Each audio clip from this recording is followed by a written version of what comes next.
went to renovate the hotel, we wanted to return it back to its grandeur of the 1920s, the Art Deco era. And one of the inspirational moments we had was to create a gate here to center and anchor the lobby as you walk in. We looked to Flux Design and told them about our inspiration and asked them to create a gate that would be just that, a talking, conversational piece that would honor the tradition of the Art Deco 1920s era. And that's exactly what they have created for us. When you come in from a doorway into an entry of a space and you get stopped by a moment to take in that art form, that's that little bit of piece that we love in life that we want to kind of keep pushing on.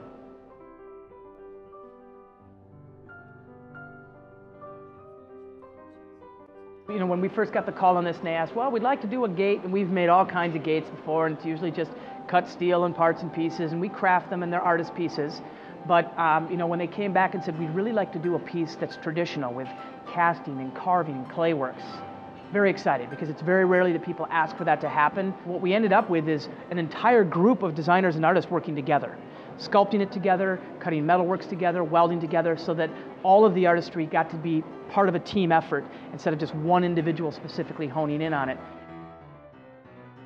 You know, when you come down and you look at these original pieces, and we went from space to space kind of studying them, they're beautiful pieces of artwork. An artist and a craftsman worked on these things 100 years ago. And since that art and tradition has died off, what we wanted to do is not copy what has been done, but been influenced and transitioned from what had already been there. And so we literally came in and used those references and those influences, but then handcrafted some of the original styles and pieces and parts and put our own artist tradition back into it. Kind of what we consider an art that's primarily lost in a lot of aspects. So inside here, what you have is a very traditional casting process, the way it was done a long time ago. Hand and eye, complete references, no really technology and digital-based stuff that cut or milled out shapes for us.